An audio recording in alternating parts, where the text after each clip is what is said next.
प्यारे दर्शकों नमस्कार। तारीख है आज 28 नवंबर 2025, दिन शुक्रवार, हिंदी तिथि मार्गशीर्ष माह शुक्ल पक्ष अष्टमी। आइए नजर डालते हैं हमारे प्यारे राज्य हिमाचल प्रदेश की तमाम बड़ी खबरों पर। वीडियो शुरू करने से पहले कमेंट बॉक्स में जय हिंद लिखकर हमें सपोर्ट करें। तो चलिए शुरू करते हैं।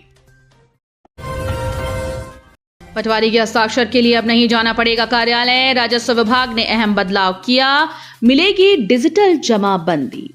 हिमाचल प्रदेश के लोगों को अब ऑनलाइन जमाबंदी पटवारी के डिजिटल हस्ताक्षर और क्यूआर कोड के साथ घर बैठे मिलेगी। ऐसे में अब पटवारियों के हस्ताक्षर करवाने के लिए लोगों को पटवार खानों के चक्कर नहीं काटने होंगे।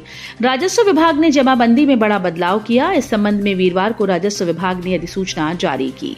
इससे लोगों को बड़ी राहत मिलेगी। प्रदेश में अभी तक ऑनलाइन जमाबंदी मिल जाती थी, लेकिन उसमें पटवारी के हस्ताक्षर नहीं होते थे। हिमाचल के शहर में सांस लेना हुआ मुश्किल, AQI पहुंचा 200 के पार। नवंबर माह सूखा बीतने और बारिश व बर्फबारी न होने के चलते अब प्रदेश के मैदानी इलाकों की आबोहवा खराब हो गई है। औद्योगिक क्षेत्र बद्दी की आबोहवा सबसे खराब है। यहाँ का AQI 223 चल रहा है, जो कि पुअर श्रेणी में है। यहाँ लोग सांस संबंधी समस्याओं व पुरानी बीमारी से ग्रस्त लोगों को सांस लेने में परेशानी हो रही है। इसके अलावा औद्योगिक क्षेत्र पावटा साहिब व कालाअंब की भी हवा मॉडरेट चल रही है। पावटा साहिब का AQI 110 व कालाअंब का 113 चल रहा है। धर्मशाला, सुंदरनगर, ऊना, डमटाल, परवाणु व नालागढ़ की आबोहवा संतोषजनक श्रेणी में है। धर्मशाला में 56, सुंदरनगर में 62, ऊना में 79, डमटाल में 56, सुंदरनगर में 62, परवाणु में 62, बरोटीवाला में 96 और नालागढ़ का AQI 82 है, जो संतोषजनक श्रेणी में आता है। सबसे अच्छी आबोहवा इन दिनों शिमला और मनाली की चल रही है। यहाँ सबसे साफ हवा चल रही है। HRTC की जीरो बुक वैल्यू व 15 साल पुरानी 171 बसेस होंगी scrap. HRTC zero book value व 15 साल पुरानी बसेस को लगातार स्क्रैप कर रहा है। निगम ने प्रदेश भर में जीरो बुक वैल्यू पूरी कर चुकी, यानी जिन बसेस की हालत खस्ता हो चुकी है और बसेस अब सड़कों में नहीं चल सकती, और जिन बसेस के 15 साल पूर्ण हो चुके हैं, इन बसेस की सूची तैयार की है और बस को स्क्रैप करने की प्रोसेस शुरू कर दी है। वहीं इन बसेस को खड़ा भी कर दिया है ताकि रूट पर खराब व पुरानी बसेस न चले। इन बसेस के खड़े होने से निगम को कहीं न कहीं परेशानी होगी, लेकिन बस सेवा बाधित ना हो, इसके लिए व्यवस्था कर दी है। वहीं दिसंबर माह में निगम के पास नई इलेक्ट्रिक बसेस उसके बेड़े में शामिल होंगी। इससे स्क्रैप हुई बसेस व अन्य बसेस की कमी पूरी हो जाएगी। ध्यान दें, पुलिस, अग्निशमन और एम्बुलेंस आपदा पर 112 ही करें डायल, मिनटों में मिलेगी मदद। हिमाचल प्रदेश में आपात स्थिति में आपातकालीन प्रतिक्रिया सहायता प्रणाली 112 सेवा से लोगों को मिनटों में मदद मिलेगी। प्रदेश पुलिस मुख्यालय ने सभी पुलिस अधीक्षकों को इस सेवा के व्यापक प्रचार प्रसार के निर्देश दिए ताकि लोग इसका लाभ उठा सके। 112 नंबर पर प्रदेश में सभी आपात सेवाएं उपलब्ध करवाई गई। पुलिस, अग्निशमन विभाग और एम्बुलेंस के लिए अब लोगों को अलग अलग नंबर डायल करने की जरूरत नहीं है। आपातकालीन स्थिति में कोई भी व्यक्ति 112 नंबर पर कॉल करेगा तो उसकी कॉल तत्काल संबंधित विभाग को स्थानांतरित कर दी जाएगी। पुलिस सहायता के लिए 100 नंबर, अग्निशमन विभाग के लिए 101, एम्बुलेंस के लिए 102 और आपात प्रबंधन के लिए 1077 नंबर डायल करने की आवश्यकता नहीं होगी। 112 सेवा के लिए हर जिला मुख्यालय में अलग से नियंत्रण कक्ष स्थापित किए गए हैं।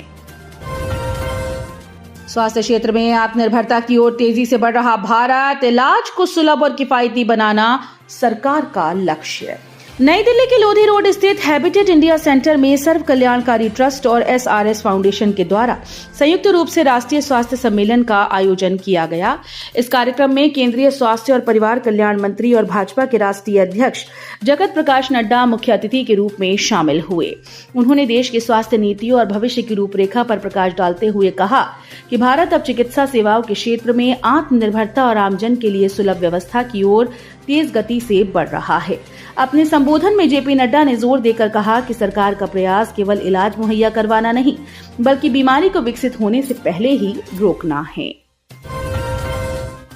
पहली से 5वीं तक पढ़ाने के लिए B.Ed डिग्री धारकों के लिए ब्रिज कोर्स अनिवार्य, ऑनलाइन आवेदन शुरू। बीएड डिग्री धारक शिक्षकों को प्राथमिक कक्षाओं को पढ़ाने के लिए प्रशिक्षण के रूप में ब्रिज कोर्स करना अनिवार्य होगा। राष्ट्रीय मुक्त विद्यालयी शिक्षा संस्थान के 6 माह के ब्रिज कोर्स में नामांकन के लिए आवेदन शुरू हो गए हैं। इसकी अंतिम तिथि 25 दिसंबर होगी। इस कोर्स से बीएड डिग्री धारकों को प्राथमिक कक्षा में पढ़ाने के लिए योग्य बनाया जाएगा। शिक्षा विभाग ने निजी स्कूल में बच्चों को पढ़ा रहे डिग्री धारक शिक्षकों को इस कोर्स के लिए आवेदन करने के निर्देश दिए हैं। पॉक्सो मामले में घिरे बीजेपी विधायक हंसराज को मिली जमानत। कोर्ट परिसर से निकलते ही हुए भावुक। हिमाचल प्रदेश के चंबा जिले की चुराह विधानसभा सीट से भाजपा विधायक हंसराज को कोर्ट से बड़ी राहत मिली। पॉक्सो एक्ट के तहत दर्ज मामले में जिला और सत्र न्यायालय चंबा ने उन्हें रेगुलर जमानत दे दी। अदालत ने इससे पहले हंसराज को अग्रिम जमानत देने का फैसला सुरक्षित रखते हुए 27 नवंबर की तिथि निर्धारित की थी। इसके बाद उन्होंने नियमित जमानत के लिए याचिका दी, जिस पर हुई सुनवाई के बाद कोर्ट ने उनकी जमानत याचिका को स्वीकार कर लिया है। कानूनी राहत मिलने के बाद जब विधायक हंसराज न्यायालय परिसर से बाहर निकले तो वो बेहद भावुक नजर आए। संजौली में हिंदू संघर्ष समिति ने क्यों किया शस्त्र पूजन? मुस्लिम लोगों से घर या अन्य मस्जिद में नमाज पढ़ने की अपील। हिमाचल प्रदेश के जिला शिमला के संजौली में हिंदू संघर्ष समिति ने वीरवार को शस्त्र पूजन किया। ये पूजन अनशन के 10वें दिन में प्रवेश करने पर किया गया। शस्त्र पूजन का उद्देश्य सनातन जागरण के संदेश को फैलाना है। हिंदू संघर्ष समिति के नेता विजय शर्मा और मदन ठाकुर ने कहा कि वे शुक्रवार को संजौली मस्जिद में नमाज नहीं होने देंगे। उन्हें उकसाने का काम न करें और शांति बनाए रखें। पंचायत चुनाव पर सीएम ने सदन में दिया जवाब। विपक्ष का नारेबाजी करते हुए वॉकआउट। तो जनवरी में होंगे इलेक्शन। हिमाचल प्रदेश विधानसभा की शीतकालीन सत्र के दूसरे दिन भी विपक्ष पहले प्रश्नकाल आरंभ करने की मांग पर अड़ा, जबकि सरकार ने पहले पंचायत चुनाव पर नियम 67 पर चर्चा की मांग उठाई। लंबी बहस के बाद पंचायत चुनाव पर चर्चा आरंभ हुई। हिमाचल प्रदेश विश्वविद्यालय का कारनामा। एमए संस्कृत के पेपर में डाल दिए दूसरे विषय के सवाल। प्रश्न पत्र देख चकराया माथा। हिमाचल प्रदेश विश्वविद्यालय की ओर से बुधवार को करवाई एमए संस्कृत के पहले सत्र की परीक्षा में आए प्रश्न पत्र को देखकर छात्र दंग रह गए।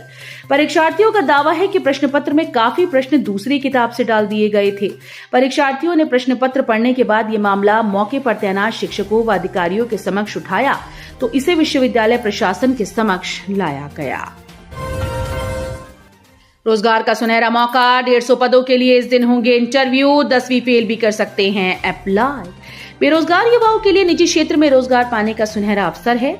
SIS India limited RTA Hamirpur द्वारा सुरक्षा गार्ड सुपरवाइजर के 150 पदों को भरने के लिए भर्ती प्रक्रिया शुरू की जा रही है। इसके लिए 2 से 5 दिसंबर तक मंडी जिले के विभिन्न रोजगार कार्यालयों में साक्षात्कार आयोजित किए जाएंगे। 105.23 ग्राम चिट्टे के साथ 2 तस्कर गिरफ्तार। दिन दहाड़े खेप लेकर पहुंचे थे दोनों आरोपी। हमीरपुर पुलिस ने नशे के खिलाफ बड़ी कार्रवाई करते हुए बस स्टैंड हमीरपुर में 2 युवकों से 105.23 ग्राम चिट्टा बरामद करने में सफलता हासिल की। काफी लंबे समय के बाद पुलिस ने इतनी बड़ी मात्रा में चिट्टे की खेप पकड़ी है। मटौर में बस और बाइक की भिड़ंत में 28 वर्षीय सेना के जवान की मौत। बस के पेड़ से टकराने से 7 यात्री भी घायल। हिमाचल प्रदेश के जिला कांगड़ा में एक तेज रफ्तार बाइक सवार सेना के जवान की हादसे में मौत हो गई। जिला कांगड़ा में पुराना मटौर के पास निजी बस और बाइक की टक्कर होने से जवान की मौत हुई। युवक की उम्र लगभग 28 साल है। पुलिस के अनुसार सन्नी कुमार पुत्र चैन सिंह गांव डाकघर भाली तहसील शाहपुर जिला कांगड़ा हिमाचल प्रदेश का निवासी था, जिसकी घटना स्थल पर ही मृत्यु हुई। इस दौरान बस में सवार 7 यात्री भी घायल हुए। दरअसल बस अनियंत्रित होकर पेड़ से जा टकराई। इस कारण आगे सवार 7 यात्रियों को चोटें आईं। तो ये थी आज की फटाफट खबरें। हम मिलेंगे अगले बुलेटिन में। तब तक के लिए धन्यवाद। जय हिंद।